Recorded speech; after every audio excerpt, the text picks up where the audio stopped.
Well, good day, everyone. This is Rick with Spinal Network, and it's been a while. We had a bit of a hiatus, but the Spinal Network podcast series is going to resume effective immediately. And we have a very good friend of mine, Bob Vogel, here today with us, and we're going to just have a good time and chat and probably get a laugh or two or three or four in there.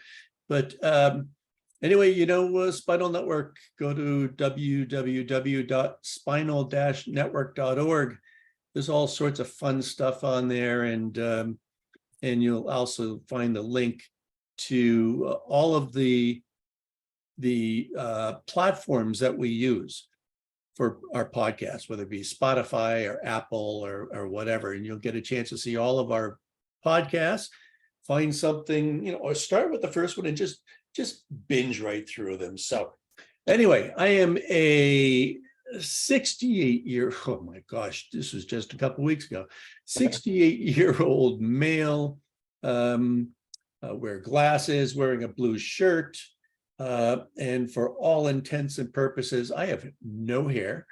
And especially as you're looking through this filter that I'm using. And I'm a spinal cord injury, a paraplegic spinal cord injury back in 1976. So I've been around the block half a dozen times or so. But anyway, that's me. And I'm going to let Bob introduce himself. Hey, thanks, Rick. I am a 63-year-old, and actually just a few weeks as well. I think we were talking about that. Our birthdays are pretty close. Male, and also wearing glasses and with the thinning hair. And I am just about a month and a half ago had my 38th year, entered my 38th year as a paraplegic. I'm a T10 complete. Time goes by quick when you're having fun. I tell you, who'd ever thought?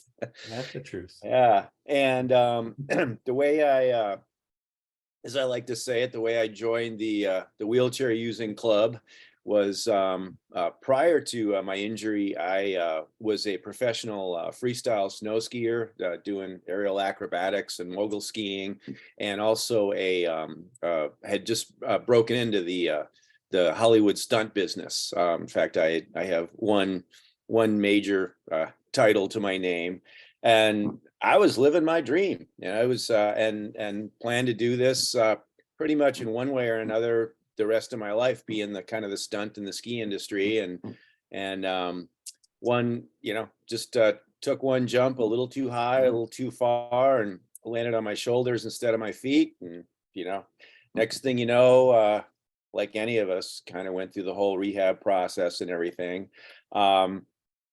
I consider myself very fortunate that I had a lot of good friends and family around when that happened. I also had phenomenal rehab. I can't speak highly enough.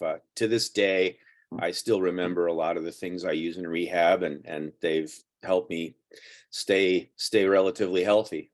Since then, I've also had a great life. I went from a high school dropout, earned my bachelor's degree, and got way back into sports, and have done everything from hang gliding and flying my hang glider at 20,000 feet. And I competed in a couple times, competed in the World Hang Gliding Aerobatics Championships, sailed a bunch of different boats, both on my own as well as crewed with other people, rode hand cycles, helped start. It was one of the early people in the off-road adaptive hand cycle world. I'm a rescue scuba diver, just kind of, love to travel, have adventure. I'm a dad of an amazing 22-year-old daughter. That's been my biggest adventure and my most rewarding.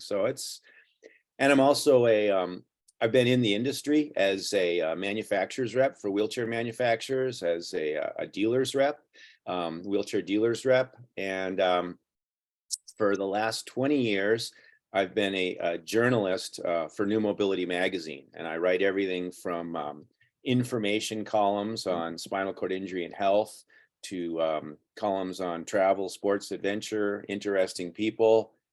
And last but not least, I'm an ambassador for Motion Composites wheelchairs. So that's and I'll just stop it there because I could go on for days. Enough about me. How about me? Well,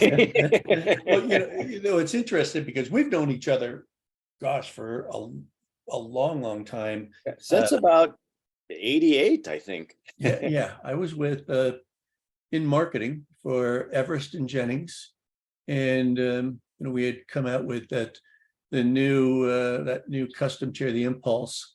Yeah. And I remember you came in and I still remember it was you came in, it was you and myself, Paul Friedrich. It was Paul Friedrich's office, the engineer, and Bob, and I can't remember Bob's last name, another engineer, he was there.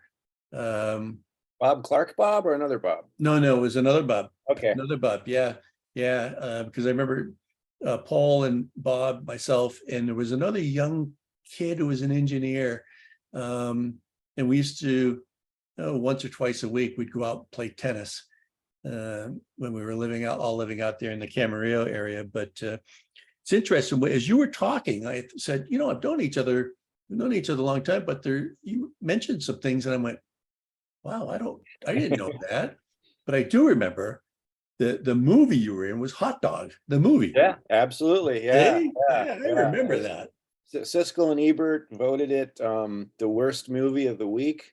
And I think I may be wrong on this, probably am wrong, but I never let the facts get in the way of a good story. Okay. I think at one point it had the record for the highest grossing versus least money spent to make a movie. I saw the movie. Awesome 80s, horny teenagers and skis, and hot tubs kind of thing. Hot tubs, yeah. What rehab? You mentioned you had great rehab. Well, interestingly, I was injured up in Canada. So I did my first kind of month of intensive care and everything at Royal Victoria in Montreal, Canada, okay. which was a phenomenal place. They saved my life. And then I had my choice, basically my dad being a hospital administrator, he looked at what are the best rehabs in the North American continent. And so I chose Santa Clara Valley in San Jose. They had a great reputation, and also it was the closest to home. So that's where I did my inpatient. And to people that are new to this lifestyle, back in the day when you were injured, you stayed in inpatient rehab until you maximized your recovery, however long that took. So that meant you got all the information, which I remember I was motivated. I think I'm a pretty intelligent guy, and just learning about the whole trying to avoid pressure injuries and take care of bowel and bladder and avoid infections and all that stuff, and trying to learn how to do transfers. I worked my butt off. I was just like their model patient, and I was there 6 weeks, and they thought, wow, we can't believe you're ready to go home this fast. This is just beyond description. And from what I understand now, the average length of stay for somebody my level of injury, paraplegic, is only 21 days. Yeah. And it's horrible. Yeah, that's I don't know if I would have made it.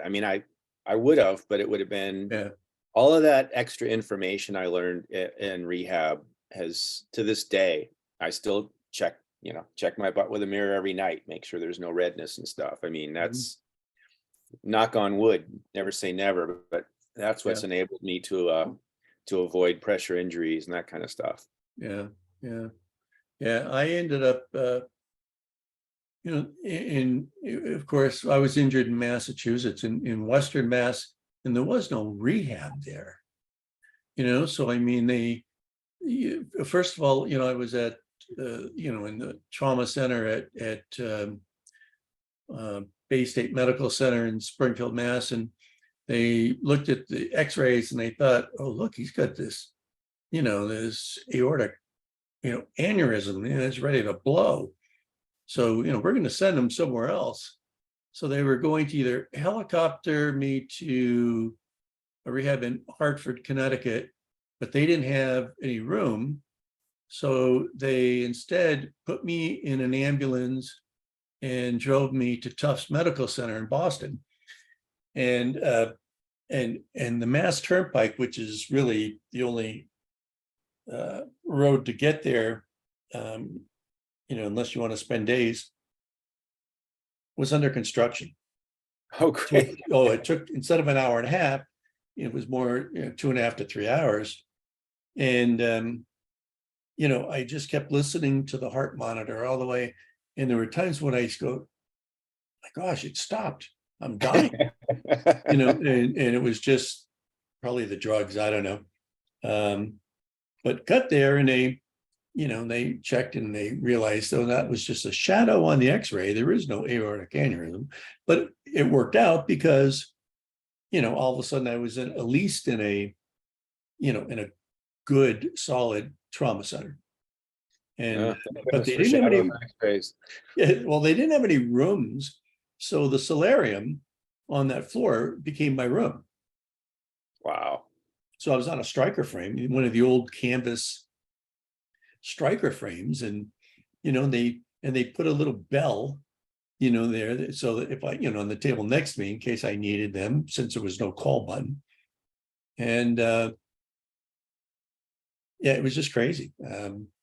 I still remember I used to have these 3 nursing students used to come and visit me every afternoon, and it was great. I mean, I just looked forward to it. It was all of a sudden it was some company, and it was people close to my age. But my mom was driving back and forth every day, 90 something miles each way. So when I had a choice of rehab, I could have rehabbed there, but I thought, that somebody, she's driving, chances are something's going to happen. You drive back, you're tired, whatever. So I declined that option, went back, and the rehab I was at was primarily stroke. And I was the 3rd cord injury that they had ever seen. And it's interesting because I worked at that hospital, just a little bit before I had the accident. So I knew a bunch of people there. Well, and I worked in transportation, so anything that needed to be moved, we moved it, including people. And the rehab part was a separate building that was ancient. And I just remember, you need to go over and we need to bring this patient, Ray Stoddard, over to X-ray.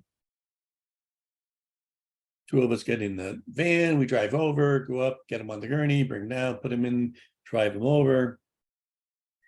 And Ray was a T4 spinal cord injury. And it's funny because it was almost a year later, exactly a year later, that all of a sudden I was a patient there and he was coming in to visit me. Wow. So it was just weird. But anyway. But that reminds me, I imagine you and I never talked about that, but I would imagine for you, like me, I was at an acquaintance, not necessarily a friend yet, but an acquaintance that was a hang glider pilot who was a T6 para, and I, for people nowadays, they don't realize that the active lightweight chair that wasn't even introduced until really the late 70s. So if you were hurt, actually it was, or what was it? It was a quickie. Well, there was Quadra was the end of the 70s, with Quickie the beginning of the 80s. Because my first chair was a folding E&J steel chair that even if I took the arms off it and all sorts of stuff, was still 50 pounds. Yeah. And so anyway, point being is in a couple of years prior to my injury, I was already a hang glider pilot, and some friends of mine were going to community college and they were into bicycle racing. And so they met this guy there and they were saying, oh man, we met this guy and he's got these huge arms, and he's got this wheelchair and it's made out of like all aluminum. It's custom. It was one of the original Quickies. And said, man, it's like it's cooler in our bike. And this guy's got Phil Wood hubs on his rear wheels. That's just awesome. If I ever get paralyzed, I want Phil Wood hubs. And this guy hang glides, you might run into him. And then I met him at a hang gliding site. And at first I was kind of bashful. Like I didn't want to come up and say, are you the paralyzed guy that my friends at school saw? But we kind of got to know each other. And then when I was injured, and going through rehab, he came and visited me a few times. And he's like got arms like trees, and he'd just sit there and just say, hey, listen to what they say. They know what they're doing, and get your butt out of here, and just get busy living. And then he'd look out the window and he'd say, oh, the flying looks good. I'm sorry, I gotta go. And he just like blast out of there. And it was almost like, a movie or something. His car, just the handicap parking was right in front of the room that I was in. I'd see him just, in a matter of less than a minute, he'd throw his chair in the car and the hang gliders on the top of the roof, and he just blast off. And I'd say, well, man, he's having a great life. Okay. And that was, to me, that was a big deal. And one of the things I would encourage anybody, if you're a new injury, or even if you've been injured a while, is, find cool peers to hang with. Yeah. Not because they're in a chair, but if you find cool people that also happen to be wheelchair users, you can learn a lot of cool life hacks. And that was super important for me. He helped me modify my glider to get wheels on it and everything, and he helped me. He helped find able-bodied people to launch me on my first launch, on my first flight. And today, I mean, I just, the Spinal Network and everything, they've got such great peer support on there. And 38 years later, I still learn things from my peers. I'm very fortunate that I have a lot of friends. A lot of them happen to be wheelchair users. And, something like, dang, that's never happened. Call up my buddy. You ever have blah, blah, blah? Oh yeah.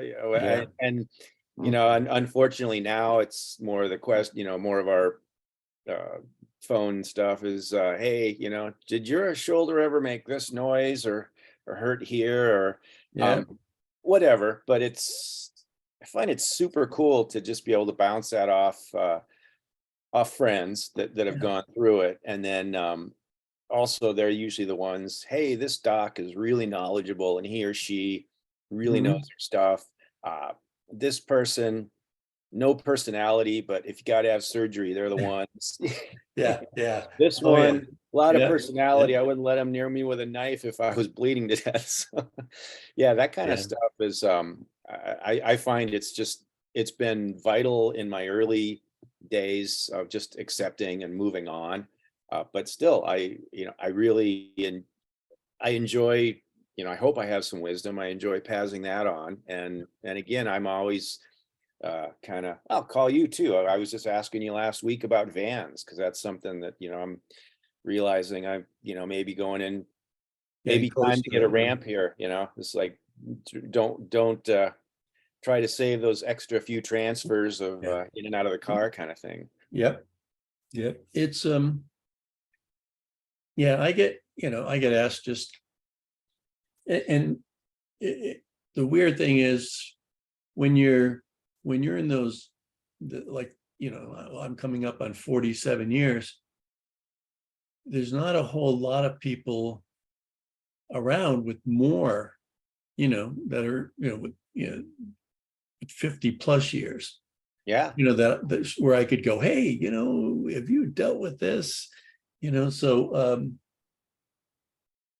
but I always seem to find somebody, sometimes, because it's not necessarily, so I'm coming up on 47. I mean, you're going to, you'll get people that are, maybe 40 years post-injury that have dealt with things that I haven't dealt with. But yeah, I mean, and I get, I'll be listening to somebody and this guy, Mike, the quad, and we were chatting. He was going through just horrendous time with his bowel program. Oh yeah. That's and the worst. and he goes, and it just hemorrhoids and blah, blah, blah. And, such a, people are like, oh my gosh, you guys talk about that. Well, yeah, because it's reality. And I told him, so I said, Mike, I'm going to send you the name of somebody, Dr. Bard Cosman down at, UCSD in San Diego. You need to call this guy and you need to set up an appointment. You need to get in to see him, because out of all the docs that I've had, this guy is head and shoulders above the rest with his understanding of spinal cord injuries. Everything from, you go in and they're going to get you on the table. He goes, we've done this a lot. I have a lift team.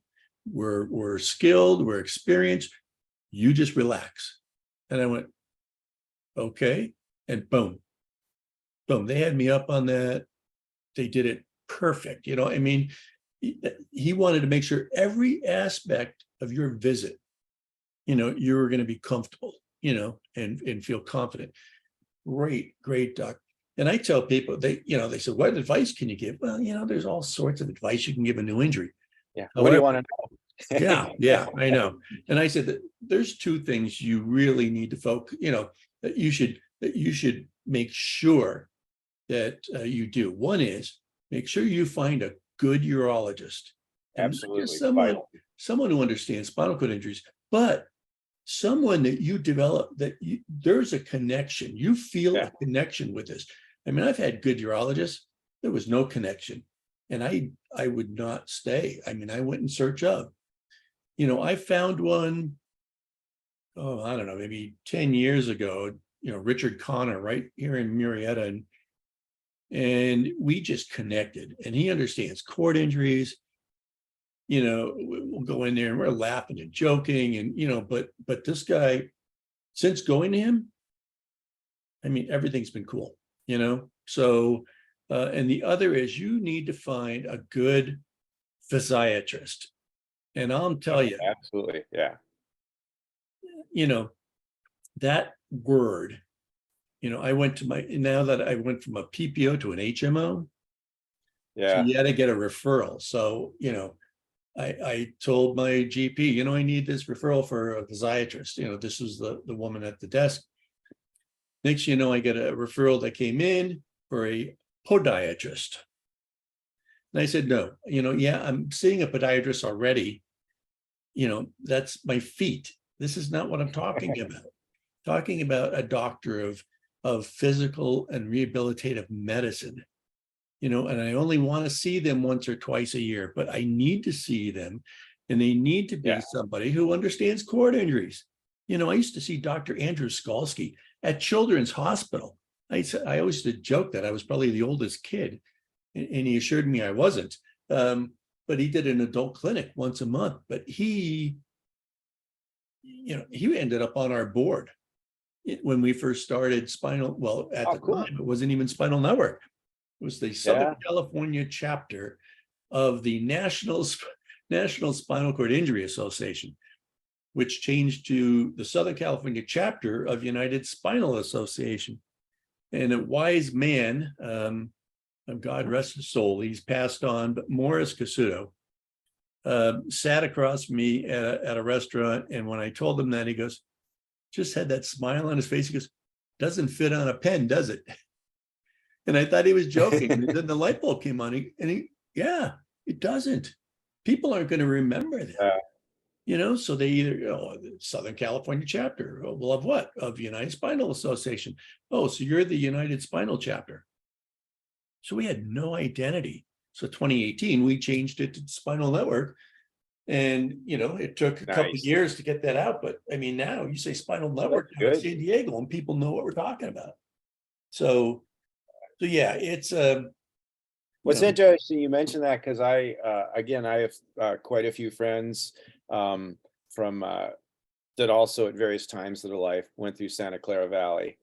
And there was, I'm sure he's long retired now, but there was a urologist there, Dr. Anderson, that it was just, genius clinician.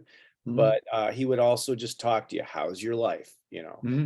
how's your sex life? How's this? How's that? I mean, he would Mhm. just talk and just kind of put the whole thing together.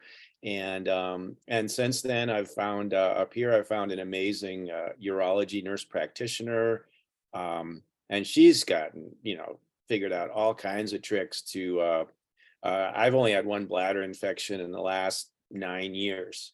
And before that, I went through a series of fighting quite a few. So Yeah. there's, yeah, and again, yeah, all of that stuff.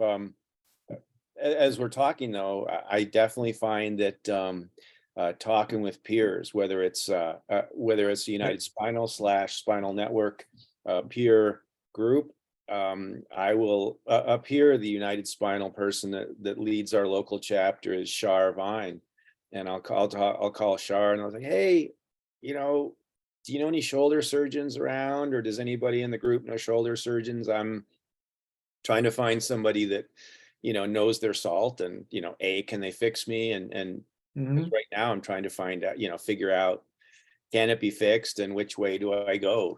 Do I, Yeah. it's kind of I'm at that area where with my age and the big rotator cuffs, uh is it worth trying to fix the tendons? The tears are so bad that they don't have a lot of really good success. It's only about 30 to Yeah. 40%, or 30 to 40% failure in able-bodied people. So it's, do I get the full replacement kind of thing? And at least I'm running into other people that have had it done, and who did it and how did it work, and who are the top people, and who to avoid, and listening to different people's stories, versus to me that's a great addition to a good Yeah. a good Yeah. doctor. Oh, yeah. Yeah. Having It's your like a own network. holistic should be spelled WHOLE. Yeah. Yeah. Use the Yeah. doctor's knowledge, use your friends and peers knowledge, and Yeah. Yeah. And that's one of the things we try to do with our peer program, the peer support part of it, which is interesting because when we would say, okay, the second or the first and third Monday of the month, we're doing a peer support group, and we'd get just a few people there. And so I talked to some people that, how come you don't join us on Mondays? Well, it's a peer support group. Well, I know. Well, I don't need that. Ah, so we changed it to the Monday hangout. oh, I like that. I like that. And we do the same exact thing. We Yeah, just changed the name, and all of a sudden now we get those people. yeah. Well, Oops, that's oops. If you're listening to this, I didn't say that. Keep coming on Mondays, yeah. yeah. So, but we focus on getting new injuries, especially, and not just new injuries, but more so new injuries, to build and develop your own network, your own peer network, Yeah. because it's invaluable. And there's so many different aspects to that too. I mean, I have certain groups of my peers that I know through sports. I mean, some of them are through, some of them are through adaptive cycling, and then, Mhm. just, or you name it, or adventure kind of stuff, or adaptive skiing. And then I know others just through journalism, and it is kind of interesting. If I do have some information that I feel can help somebody, that feels really cool. I mean, there's no better feeling than helping somebody out. Yeah, Um, yeah, but I don't know. At 38 years, I'll be the first to admit I don't know everything, and I'm always happy to. And there's been a few times. Well, actually, if it wasn't for me listening to friends, I wouldn't have a right leg, because in 2000 I broke my hip, and I had pins put in it, and everything went well. But it's a long story. But the pins came out. The surgeon did a perfect job. The surgeon just didn't have any information on dealing with a spinal cord injured person. So I said, "What are my restrictions? I want to make sure this heals well." He says, no restrictions. He says, I get 85-year-old ladies and they have this kind of fracture. I put pins in, I'm walking that day. Well, what he didn't think about was that 85-year-old ladies, the muscles are always pulling the hip together. yeah. There's never anything pulling apart. And just dumb luck, the next week, we got a different bed that was higher, and a van that I had to transfer into the front seat. So there's two different transfers I'm doing all day where I'm lifting up and the leg is hanging there. Yeah. So I think maybe it was 3 or 4 weeks later. So that everything was great for 4 weeks. And then at week 5, the thing came apart. And I said, what are my options now? And he says, well, we could do an artificial hip or we could do a girdle stone, which I didn't even know that was. It sounded barbaric. You take the ball out, and then you just smooth the end of the femur around and you wrap the muscle around there. It's what they used to do before artificial hips. And I just went, oh, that's no way. I'd die before I did that. I said, give me an artificial hip. How soon can you do it? And he says, well, I could do one by next Wednesday, a week from today. And I didn't want to think about it. I just like, I'm doing it. This is too scary. Yeah. And thankfully, a couple wheelchair users had looked at this kind of thing and they said, you really need to ask some more and, find a spinal cord specialist, surgeon, blah, blah, blah. And literally at the last minute, from all my peers pushing me to do that, because I really didn't want to, because I was scared what I would find out. I had a really good friend that's a PM&R intern, and he managed to kind of sneak me in the back door and get me into an old school orthopedic surgeon that understood spinal cord injuries. And so I told him, hey, what's going on here? I'm scheduled to do an artificial hip in 2 days. I just wanted a second opinion. He says, and this was 2000. So he says, yeah, I'll tell you right now, if you go for that artificial hip, I would put money on you're going to probably lose your leg within a year. And he says, first of all, the restrictions we have on these now, the most you can flex is sitting up straight. So if you lean forward in your chair, you probably dislocate it. He says, there's all these possibilities of complications. And so then he explained the whole girdle stone thing to me. And he says, I know it sounds barbaric. He says, you know what? It's a big surgery, but it's your best option. And I mean, literally, this was 2 days before I had this big surgery. And so the artificial hip. And so I went with the girdle stone, and that's, what are we, 20, probably almost 3 decades later. And it's, it's worked out fantastic. It's worked out really well.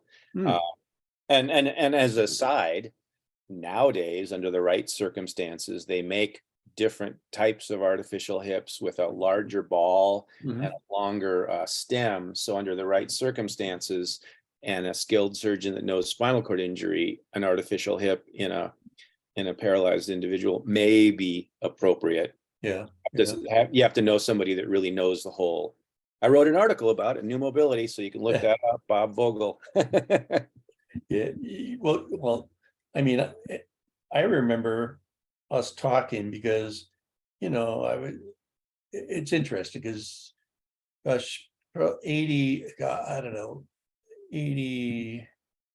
know, 92. I remember I was seeing this doc who was doing some work at I was working at the VA, he was working at the VA, but he was also doing some work at Sharp. So that's where I connected with him, is I was able to use him through Sharp.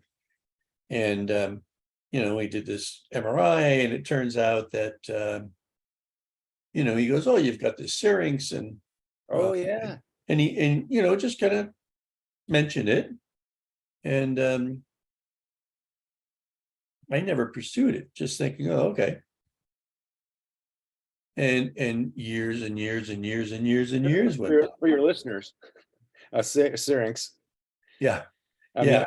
I've written about it. That's where we connect, because you said, oh, I heard about this. And, that's right. Yeah. And where I started to see somebody at San Diego, and they wanted to, we'll just put a shunt in. And that's where we were chatting. Oh, I had forgotten about that. Yeah. And it was like, well, here are there's chance of infection, and and every so many years you have to get it redone. And I'm saying, I don't want like a Band-Aid on a gaping wound, you know? I want this, Yeah. I want to fix. And the guy at, I can't remember the doc's name at Craig, who's done probably 1,000 of these things. Yeah, and he's at Scottish Rite, and it's Dr. Scott with one T, Scott, SCOT, FALCI, and he's still At Scottish Rite, okay. practicing, and he's still, one of the top guys. Yeah, Scottish Rite, right there in Inglewood, Colorado, right down the street from Craig. Yeah, and in fact, well, if you look up my name in New Mobility, I've written 2 different columns that I'm very proud of. Written a lot of one of them ran for many, many years, and it's called Bladder Matters. I think it ran from 2008 to 2012, and I looked at everything I could find having to do with a bladder management and spinal cord injury, everything from bladder infections to bladder augmentation to different kinds of catheters to, I mean, anything you could, including things to watch out for. And then the other one I did after that was called Para/Medic, kind of a, play on words. I'm a paraplegic and I'm providing medical information, not advice. Yeah. And where I would just look at different things that can be unusual with spinal cord injury. Some of it because of spinal cord injury, other times it's just it's an unusual thing, and spinal cord injury maybe makes it harder to troubleshoot. Like your average guy should be getting a prostate exam, but I would say probably I bet you at least 50 to 60% of guys with spinal cord injury haven't gotten a prostate exam every year. It's the doctors, no bladder infections, good to go out the door. Yeah. So yeah, one of the things I wrote about was syrinx, and so what that is wherever your injury is, if it's a actual injury on the cord, even if it's just kind of got smashed or whatever, more than likely there's some scar tissue there, and it's quite common at some point, anywhere 6 months after the injury up through who knows 50 years after the injury, you could that scar tissue fluid is supposed to flow up and down the spinal cord. That scar tissue can stop the fluid from flowing up and down, and then it creates a cyst. Well, that cyst itself, if it just sits there, it's fine. And but sometimes that fluid starts to build and the cyst can grow.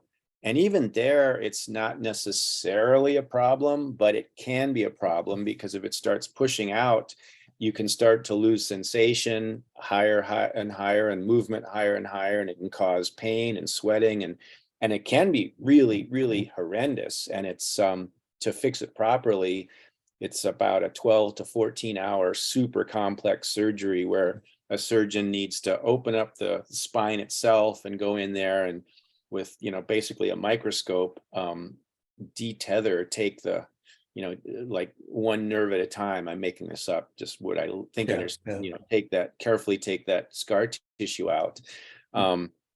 And as you and I were discussing, you'll see some doctors that they see the syrinx and they say, oh, we got to get in there immediately tomorrow and get this out and put a shunt in or you're going to die. And then even the shunt, as this Dr. Fauci said, most of the time, or let's just say a great deal of the time, when he detethers everything right on this table, he sees the syrinx just kind of go away.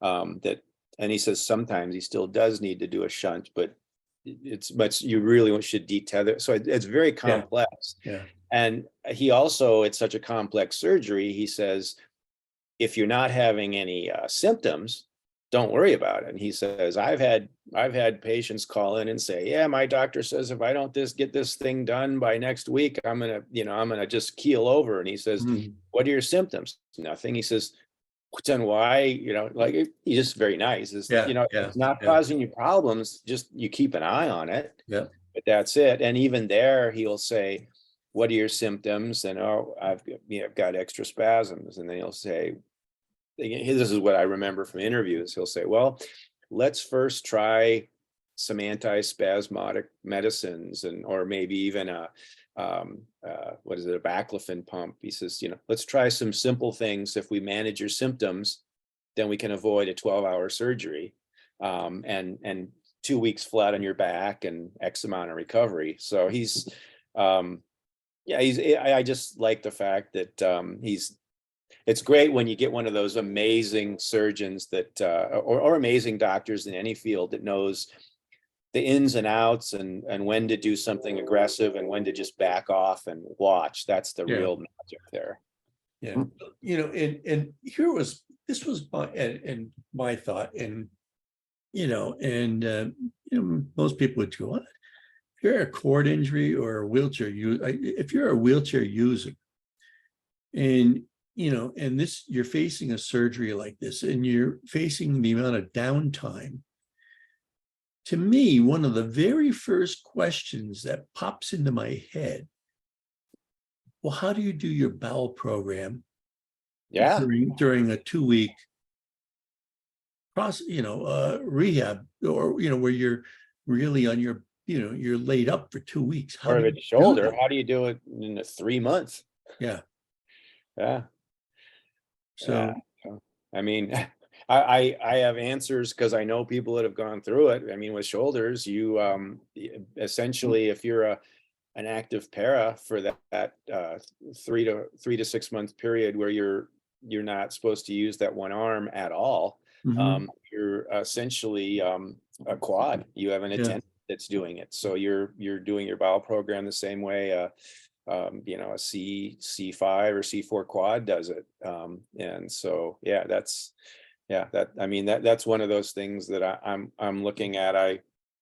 Looking at my shoulders, I'm fortunate that I've got good movement now, but they're getting awfully sore, and I know how much damage is done in there. And so I did find a surgeon in this area that said he would do it. And he does professional baseball pitchers and stuff. So, and I like the fact that he's very frank, and he says, you need to think long and hard on whether or not you want this done. I said, well, can you do it? And he says, I can. He says, however, we have zero data on you guys, i.e., wheelchair users, that are transferring, that are with your body, with your arms lifting it. I weigh 135, 140, lifting 140 pounds 4 to 6 times a day minimum, doing transfers. He says, we don't know how that holds up. There's no data. And he says, in the able-bodied population, like I say, when you go over a certain age and a large tear, it's not that great. And he says, I'll do it. He says, but I don't want to promise you that you're going to come out of this, being 35 again. He says it may be better. It may completely fall apart, and which, not what I wanted to hear, but I'd rather hear, the straight up truth beforehand than, oh yeah, I was going to tell you that, but I didn't want to make you feel bad. We just give it a shot. Yeah. And for those of us, and thank you for turning me on to this, but we're using, say, the Peristine system, for our bowel program, which is so much easier. But still, if you're flat on your back, or just, you're lying, I don't know if you'd be always flat on your back or whatever. On your side for that, yeah. Yeah, I mean, it's, and you have somebody doing it, that's great. But still, I mean, how are they doing it if you're in bed? Yeah. Well, and it's interesting you mentioned that, because I've talked with people. It's like, man, how did you do that the first 3 months? And everybody's different. But I've talked with people, and just to get graphic, they said, man, it's like the old school, that first couple weeks or first month you're in rehab, they just put a bunch of the big blue chucks underneath you, roll you on your side, do the whole deal, and you're just sitting there, feeling like you're back in an acute care rehab again. And the fact that they, that facility has that doctor there who's done so many of them, there's no second thought on their part. They know, okay, this is okay, here it is. So, that's, and we've known, I mean, I think Candace had it done, didn't she? Yep. Oh, absolutely. Yeah, I know a lot Davis, of was people it that have gone through shoulder Dave repair. Kiley? Did Kiley get it done then? Yeah, yeah, Yeah, yeah. on the Searings part. Oh, well, actually, let me rephrase that, because there's another thing. This is a good one for anybody that's got horrendous neuropathic pain. So Mhm. there's a surgery. Same guy. There's people around the country that do it, but Dr. Fauci's another very well-known person. It's called DRES surgery. So if you have horrendous quote phantom pain, that burning pain in your Mhm. legs, feet, neuropathic pain, there are people that it just gets so bad that you're like, I want to cut my legs off. Well, problem is that wouldn't help anything. You cut them off, it would still be there. Um, and so there's a surgery where they open up the spine, and they've got some kind of like, I'm not going to say this, some kind of device where they can figure out which nerves are creating that pain, because it's a real nerve sending it to the brain, but it's just Mhm. not coming from the leg. It's coming Right. from somewhere in the spine. And so they isolate those nerves. And again, it's probably a 12-hour surgery, and they just figure out which nerve is firing, and they take a radio thing and they zap that specific nerve, and then they go to nerve two. Okay, that one's creating the pain signal, and they zap that nerve. And I know in the case of Candace, she had just such horrendous nerve pain that she was just beside herself. I mean, having to do anything, and just Mhm. couldn't handle it. And she said when she got out of surgery, um, about, I don't know, hours and hours after the surgery, she thought that she was, wow, how much morphine are you giving me? And they go, what do you mean? She says, my legs don't hurt at all. And they said, well, actually, we have not given you any morphine in the last 8 hours. Welcome to your new normal. Mhm. And yeah, and from what I hear from Dave Kiley, same thing. And he had a real difficult decision, because he's incomplete, meaning he's got movement in his legs, Yeah, and yeah. I think he can. I don't know. I think he can do some ambulation a little With bit, some stand a little bit yeah, with, yeah. yeah, yeah. Um, Short leg, I think there, yeah. so with his, it's like, well, you may lose that ability. Is this worth it? And his pain just got so bad.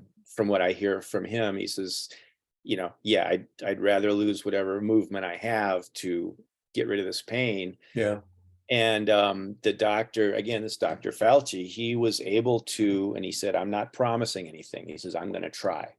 No guarantee.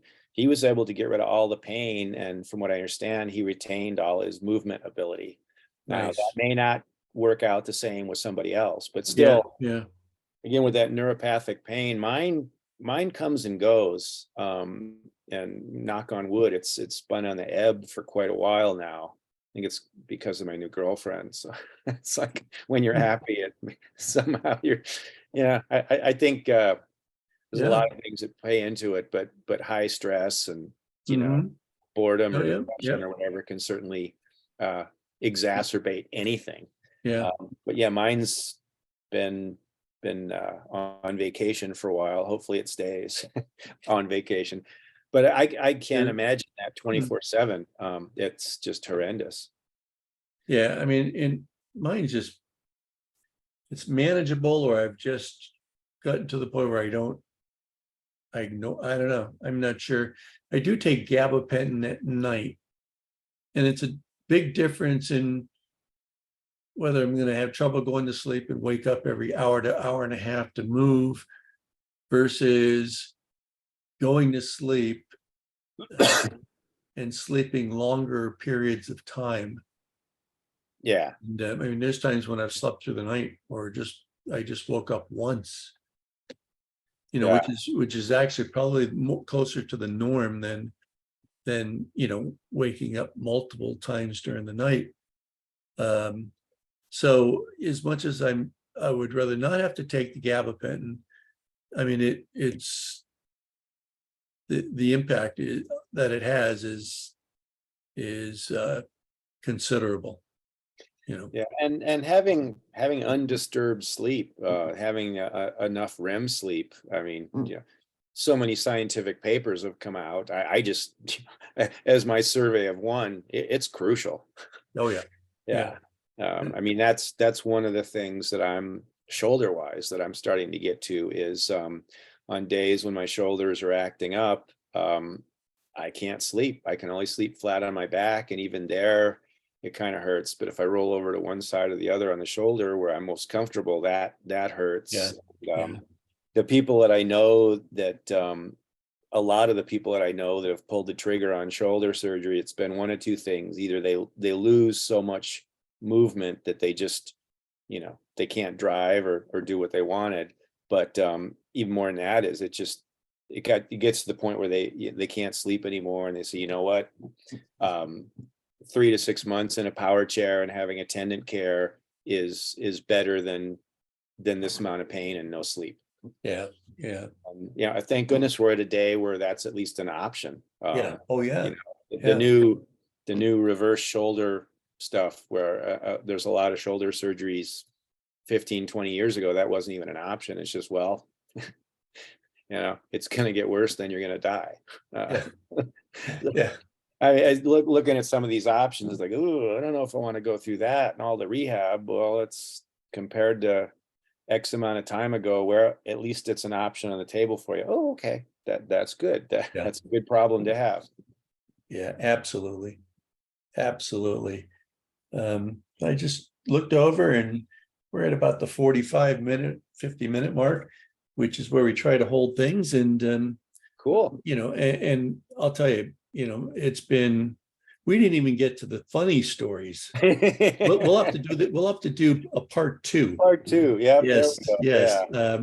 But for anybody listening, or if you watch the YouTube video, like Bob said, I mean, just check it.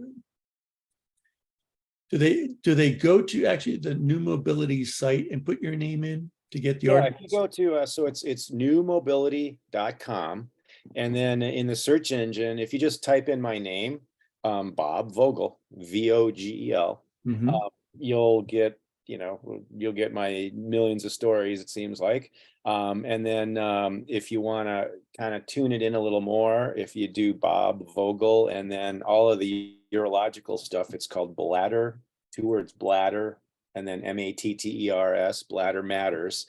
You'll get that whole series. And then same thing, just PARA, I think it's a / medic or just the word para, PARA, and then medic. And it'll pull up all that stuff. Or, if you just kind of write, and it's been a joy to write for the magazine. I've been able to meet just some of the most amazing, just mind-blowing people ever. And it's been phenomenal to learn so much stuff. That's although some of the stuff with the Bladder Matters and paramedic, I almost feel like going to medical school, because I'd be reading about something and then like, I started writing about fractures, and I swear like 2 weeks after I finished the article, I fell forward and fractured a femur, and simple. And I was really, when I was starting to write about osteoporosis and low energy fractures, and back in the day, I'd fall out of my chair, rough and tumble, whatever, 4 or 5 times a week, bounce right up and not a problem. And I swear a month after I wrote, I was, I wasn't hang gliding at 20,000 feet. I wasn't scuba diving with sharks at 130 feet below the water. I was throwing a tennis ball for my dog, and I fell forward and I fractured my femur. So, it's gosh, but it's been really cool to part of the fun thing has been able to talk with the leading surgeons and the leading researchers to ask them about this stuff.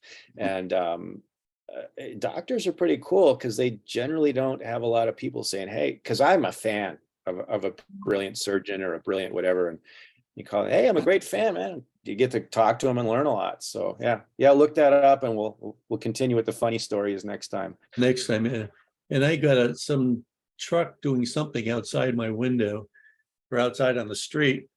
So this is a perfect time for us to finish up. So, and Bob, hang in there once we finish the recording. So, but for those of you who are listening, and thank you for your time and your interest. I hope you continue to listen to more and more of the podcasts that we have. Or if you're watching on YouTube, you know, you're seeing two just handsome gentlemen. And you know, so I'm sure that your time this 45 to 50 minutes was enjoyable. So anyway, thank you, everybody. And I hope you're with us on the very next one. Take care.